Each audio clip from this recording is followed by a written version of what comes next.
You're tuned into the It's Real podcast with your hosts, Kayla Callender and Andrew Yagi.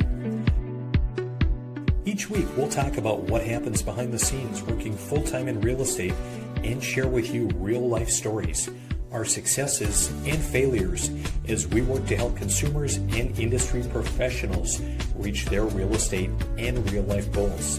Here we go. It's episode 102. We're moving into the hundreds. How you doing, Andy? I'm doing great. Just sunning myself here through my office window. How are you, Kayla? Oh my gosh. I literally was standing outside facing west in our kitchen the other day. And I'm like, oh my gosh, like I can feel the sun. It's amazing what it does to us Midwesterners, right? Like we've been cooped up for too long, man. Oh, what's new in your world? What is new? I don't know. Just kind of watching the market continue to come alive a little bit more, which is, kind of nice. We have, quite a few things going on, but, the market just really all over the board, and we can talk about some stats a little bit later. But, I've had some properties that have sat and just have not had a lot of activity. I put one on the market, pretty nice, obviously desirable rural property. We got 8 offers on it, and it kind of felt like it was 2021 and 2022, which was kind of crazy, but really, really great for the sellers, and unfortunate for 7 sets of buyers who missed out. But I don't know. I think it's kind of been feast or famine. How about for you? Yeah, I think, and we'll get into this, but I mean, I'm seeing it pick up quick. But I'm also seeing a lot of my clients right now, I have a lot of first-time home buyers, but I have a lot that are selling a house. And to me, that's a whole new game as well, is, before people were buying a home, but they were renting, but now they have a house to sell and they want to buy. So, I was just talking to one of my clients yesterday, and I was telling her about another one of my clients. I'm like, they got a cash offer for $18,000 over asking. That's great. And I could see her, because she has a house to sell, she's like, that's great, but what does that mean for me as a buyer? I'm going to be going up against that as well. So it's just a different game when you're buying and selling, because having a lot of offers is great, but now you're one of the competing offers on the next house, depending on your price range. But I'm seeing a lot of competing offers. I'm still seeing some seller concessions though. So I think it just depends what price range you're in too. So I think it also really matters, and again, I will say it again and again, who you work with matters. It's, quite a number of offers, and some that were just wildly uncompetitive, we'll say. And just even, some individuals, some buyers, being insistent on certain verbiage and certain terms, and their agent's like, oh boy, can you give us some feedback? Like, these guys have lost out on a lot of offers. It's like, well, listen to your agent. Agents don't be order takers. Actually educate your clients. I had another set of clients and buyers. We went up against another offer and we won over the weekend, but in part because, hey, there are some of us who know what the market is doing, because hey, we work with sellers. We see a lot of offers. We work with a lot of buyers. We have great lending partners, or hey, we want to see you win. Let's get it done.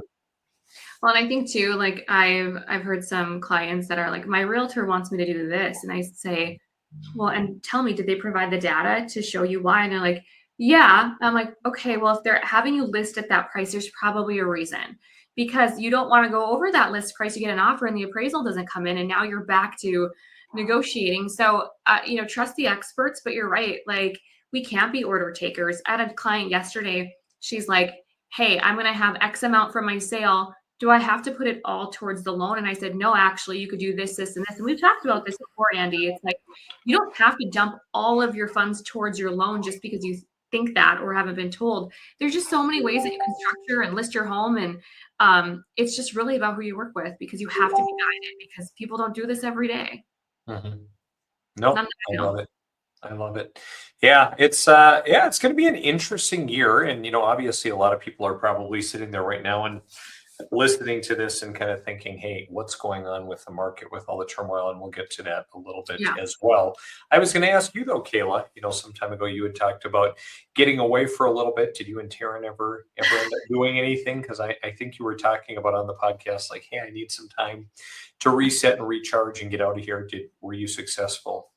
Wow. Everyone's holding me accountable to take a vacation. I love this. Yes. So Taryn and I are going to Scottsdale next month with some friends to celebrate a friend's 40th. And I'll be very vulnerable right now. I have not taken a vacation, a warm weather vacation, in 6 years.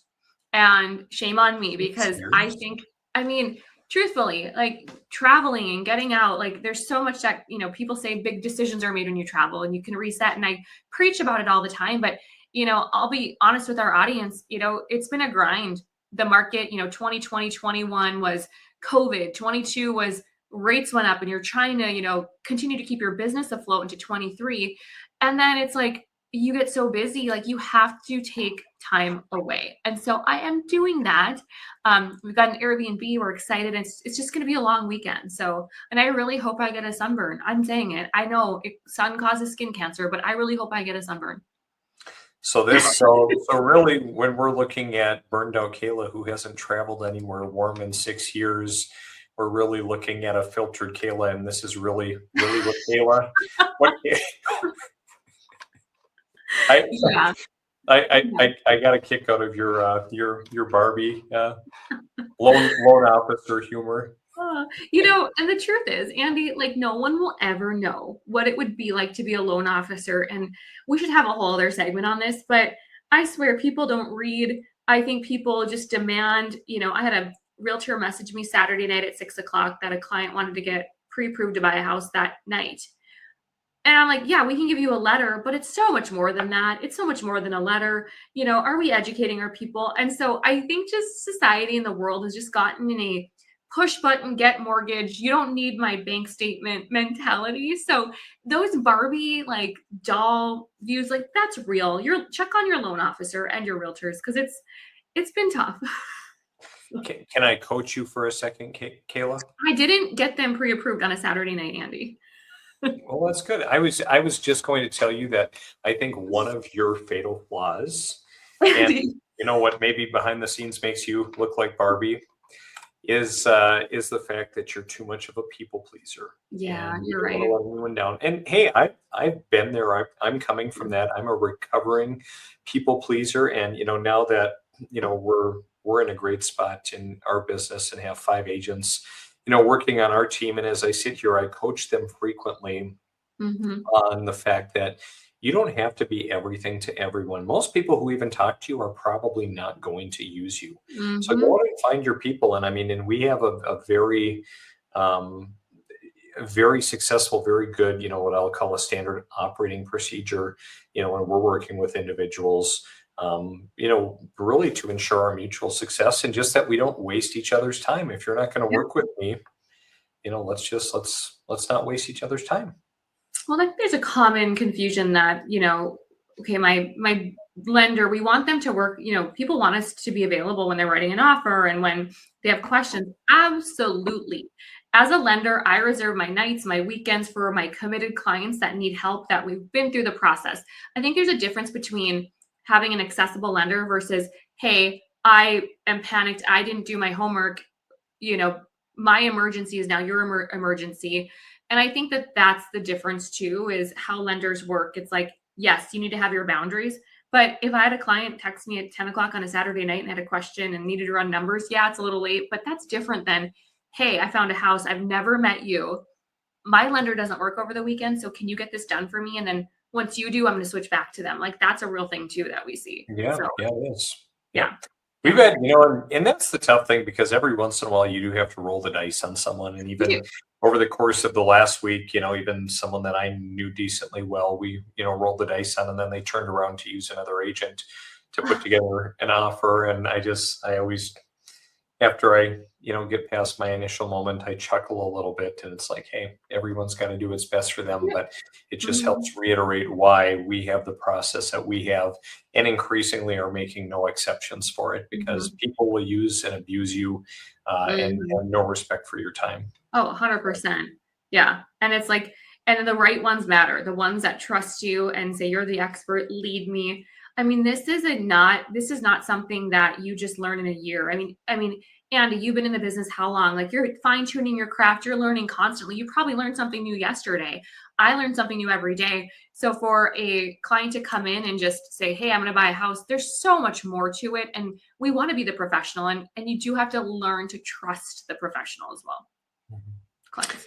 Well, I'm really glad that you're getting away, although you kind of lied to us for a second a little bit because you said, yeah, I did do something, but then you, well, no, actually, I am going to go somewhere, so you haven't been there yet. I'm going. I booked it. I haven't gone.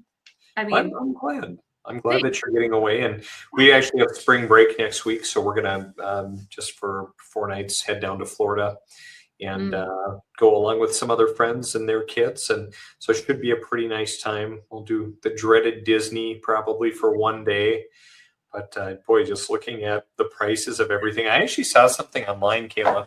It talked about how you can actually go, I forget it is Disney in Hong Kong or Japan, or I don't even remember, but somewhere overseas you can actually pay for your travel, and a full week at Disney over there, it's actually more affordable than it is here. Think about that. What are you waiting for? Hong Kong Disney. Yeah, I don't know about that. I don't love it that much. But yeah, I'm sure one day it would be really, really cool to go check it out. You could fly a plane, Delta, because let's talk about that a little bit. I mean, rumor has it you've got a new certification. Want to tell everybody? Yeah, I do. So this past week, well, you know, I love to fly. A lot of people know I love aviation. I love to fly and do a variety of corporate contract work. And so I got my airline transport pilot certificate. I passed my check ride for that this week, which was really kind of fun. That's Jason and I, the examiner, and in front of a beach jet. A little bit more of a close-up shot, but yeah, really, really cool. Kind of like, I think of it as like the PhD of pilots licenses. And yeah, I've had a few people ask, what are you going to do with that? And the short answer is close the real estate shop up and go fly for Delta. Why not? The podcast is over. Done. Well, I mean, we could, flip it. We could always film from the, what do you call it? The cockpit? Yes. Thank you. We could always do that. I mean, we could. No, I'm not going anywhere. I don't have any airline aspirations, but I love to learn. And, I really think just in general, Kayla, if you follow your passions and the things that light your fire, it makes you sharper. So I've had people in the past that have said, well, boy, I don't know why you do as much aviation as you do, or why you put so much emphasis on that. Like, it's going to come, your business is going to suffer or whatever. But I would say arguably I am better at my business, at my real estate business, when I'm, kind of tuned in and I'm sharper because I've been doing some of these other things. Yeah, for sure. I can't imagine the people you meet too. Just everyone you get to meet and connect with and learn about, and people are traveling and you get to hear about their travels. Like, that is so cool. Like, that's it's incredible. Even the examiner that I worked with, they're kind of the worldwide training experts for this particular aircraft. They're down in Mankato, Minnesota.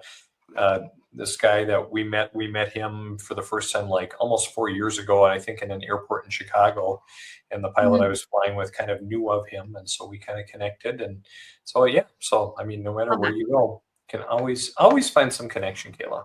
That's awesome. Are you watching that? Sorry, random, but the love story with John F. Kennedy Jr. and Carolyn Bessette, how he got his pilot's license. It's just very intriguing. You and Katie should watch that. It's on how he crashed the plane.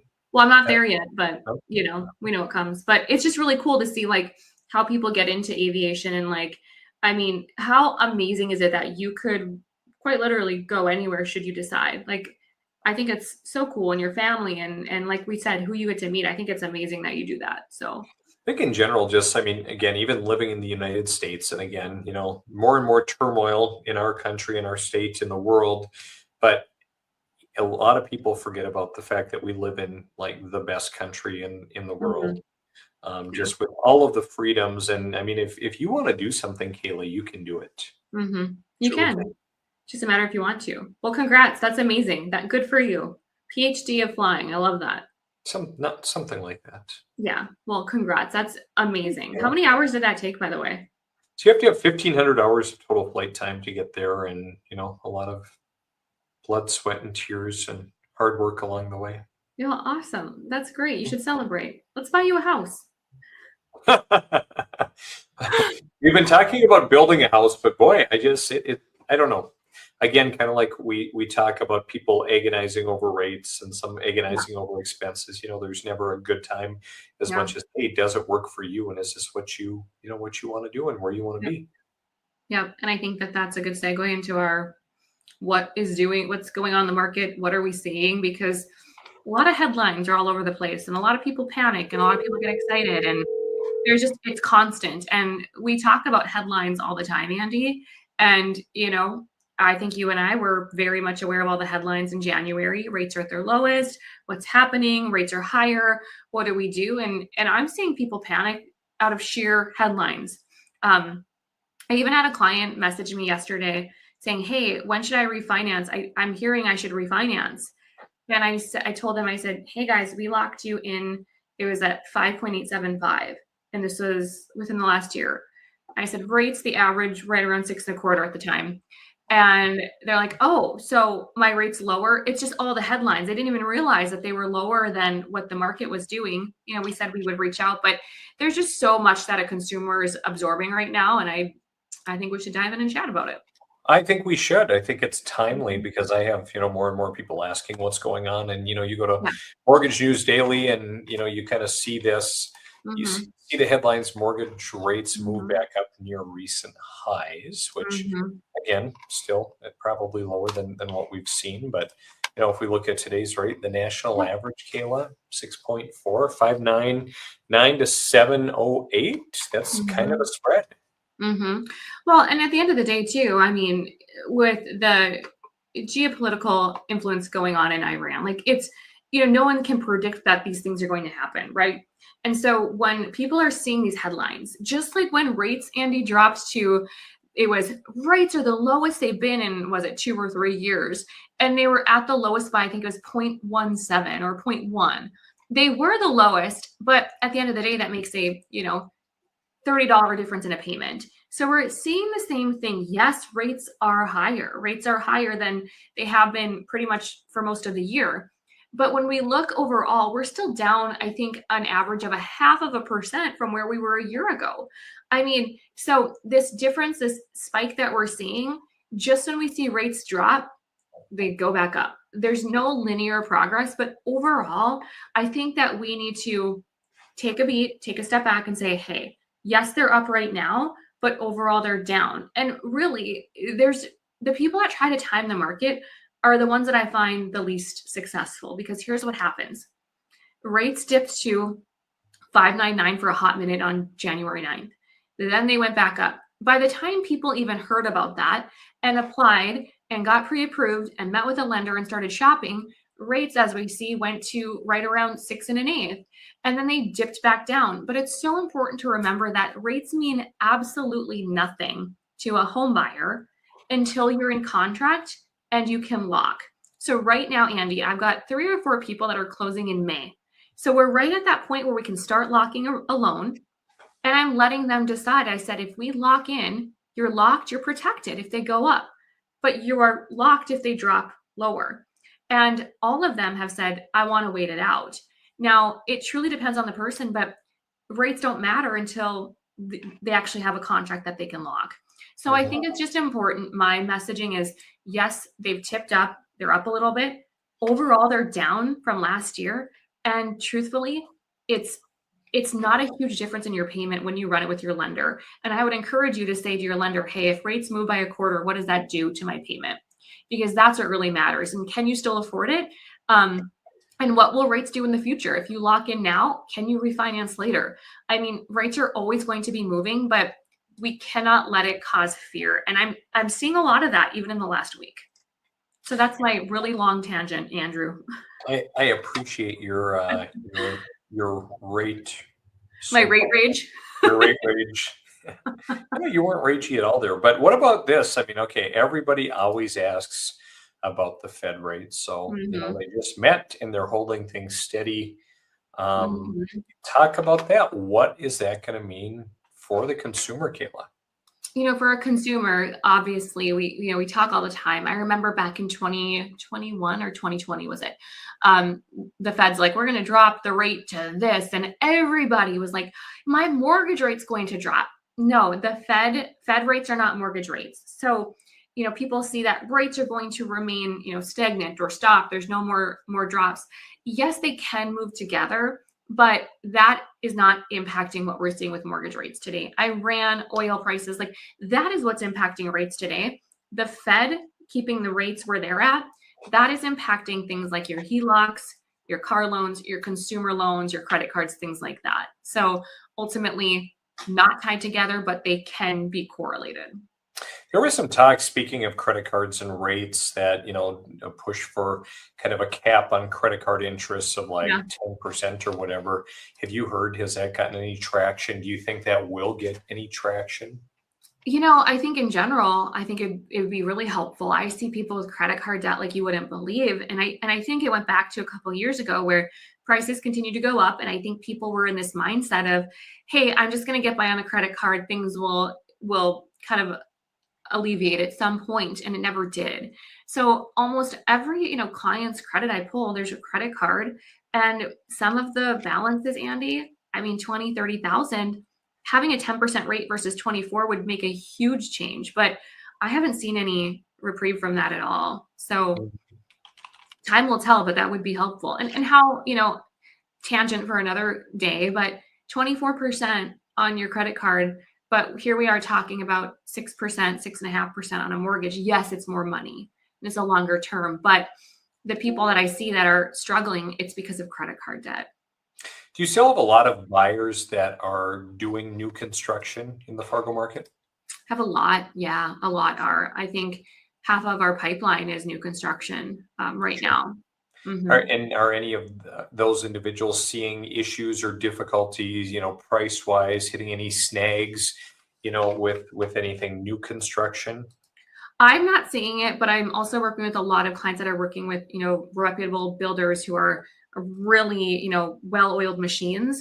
I'm not seeing any issues. Are you referring to anything in particular that you've seen or heard of, like inventory, like supplies, like inventory for certain building products, or? No, not in particular. I was just curious, just as, obviously when we start seeing, maybe some inflation rising again, we don't see rates coming down. We see energy prices going up. That usually puts some pressure on materials. I just looked at lumber futures really quick. Mm-hmm. They have climbed, they were at 569. Now they're around 600. So prices certainly are going up. I also saw an article where it talked about Lennar, which they don't really build around here, but they're a huge national home builder, but their profits fell quite a bit, based on a variety of things, but just, a lot of pressure just with, everything going on in the economy. And I even look at, having some rental properties, having some friends that have landlords. There's an endless, demand for housing, and even for people to rent who just aren't able to get into housing. So I was just curious to see what you're seeing in Fargo. Right now I don't see any, concerns. I don't see, back in, was it 21, 20? I'm getting those years confused, but there was a point where builders could not get materials and clients were in long-term lock rates that were expiring. And it was like the perfect storm. I am seeing a lot of builder incentives. So when you see builder incentives, you can't help but think the builder wants to get rid of, the inventory, because if a builder has model homes or properties, they're paying the taxes, they're paying the specials. I'm still surprised seeing, where I'm at. There's still a lot of lots available right now. And I can't help but think, gosh, the builder's paying the specials on that pond lot, and that's been available for 6-7 years. So, I think at some point, builders are trying to get rid of any inventory that they have. So I'm seeing a lot of incentives. Mm-hmm. I was just looking, when you talk about inventory, I was just looking at some of the market stats, because we haven't really looked or talked stats. And would you say that you feel like, sales have been up overall in Fargo, or you've been doing more business, than the same time last year, or what are you seeing? Yeah, for sure. I feel like it's just such a huge increase. However, I'm also seeing a lot of people refinancing too. So I have to remember last year at this time, rates were higher. So we weren't seeing as many refis, as many clients. And it's the same process. They go through the pre-approval, they order appraisal, the title, they go through the same process, a little bit different. So we picked up a bit of refi. So I'm seeing a lot of that too. But I feel like my business and my team were busier for sure. Sure. No, that's good. How I think about we've you? seen an uptick as well. Maybe not gangbusters in terms of, units, but, Yeah. overall volume has been up. So, we certainly can't complain. I was just looking overall at some of the stats here, like I said, and so like in Cass County, number of listings. I mean, it's down a little bit, but probably not majorly. And even homes are sitting on the market a little bit longer. Median days on market 48, 68 this year, so about 20 days. Or average days on market from 99 to 110 a little bit. If I come down to our area, which again encompasses a lot of lakes area, homes are sitting quite a bit longer. But again, we do have quite a larger number of lake properties. So again, if it's a second home or something else, it may be sitting because, hey, people either are not in lake mode or especially not, or kind of looking at some of the geopolitical stuff and saying, hey, we're just going to hang tight. So when those numbers come out, I saw there was like March. Is that based on where they're sitting as of today, like year over year? Is it compared to closed? Like how is it? Is it looking at actual March, like March 19th, like today? So I think it's looking at, from if you looked at last year, it's looking up through, Through the same. March 19th, through the same time period. The reason I asked is we feel super, super busy right now. And then now we feel this little bit of like a little relief, but it was because we had so many applications coming in, and applications, year over year, like we are up at a high. But also I think too, like when we see all of our loans close, it's usually 30 to 60 days from all the work. So I was just curious if it was like actual up to March or if it was like based on closed units. So I believe it is. So you're saying that this particular report, Kayla, doesn't resonate with you and Kayla Calendar Mortgage? You didn't see no, we're averaging. And here's the deal. Like that's where it's tough because I feel like we're in build mode, scale mode. I think at some point you start to help people and they start to share hey, I worked with Andy, go work with him. And I think if you're in this business long enough, you start to get some momentum. But no, I mean, we are seeing applications pick up. I think we're averaging 65 leads a month right now, or I should say applications. So, I mean, nationally, that probably that doesn't apply to Team Calendar. So. Well, and that's what I tell individuals all the time too. Like, hey, my results are not typical, or even I, visit with my team as we're visiting about growing, and even other agents. Like what I'm able to do isn't typical, kind of the same as you. But but it's also good. Again, the whole purpose of us having this podcast is to share our successes, our failures, things that we're learning, things that we're seeing. So even though and again, it's really hard to be, to fully encompass the whole market because there are just so many variables. So hard. And we're not like the coast, and we're not going to be like even Minneapolis, I think is a totally different ball game. And I think that we are in kind of our own bubble around here. But at the end of the day, it's like sometimes we'll see a huge shift and people will say it's, the market's going to crash. I feel like Fargo, Moorhead and surrounding areas, it's like we're almost protected a little bit from that. So it's a good thing. Yep. It is. It is good. Although some days I wish I was living down in Scottsdale as I'm sitting up here, and I'm, when we were in Arizona about a month ago, and it's like, oh man, it's just so beautiful down here. More people, hypothetically more things to do and just beautiful. But I'd probably be hating it in the summer too. Yeah, I know. They say it gets really hot. I'm like, yeah, I mean, just like when you auto start your car in the winter, they do the same thing in the summer. So, I mean, teach their own. We probably get sick of it. We belong here, Andy. Right on. I think we're where we belong, at least at this particular time in life, and we'll see where the future goes. I don't know.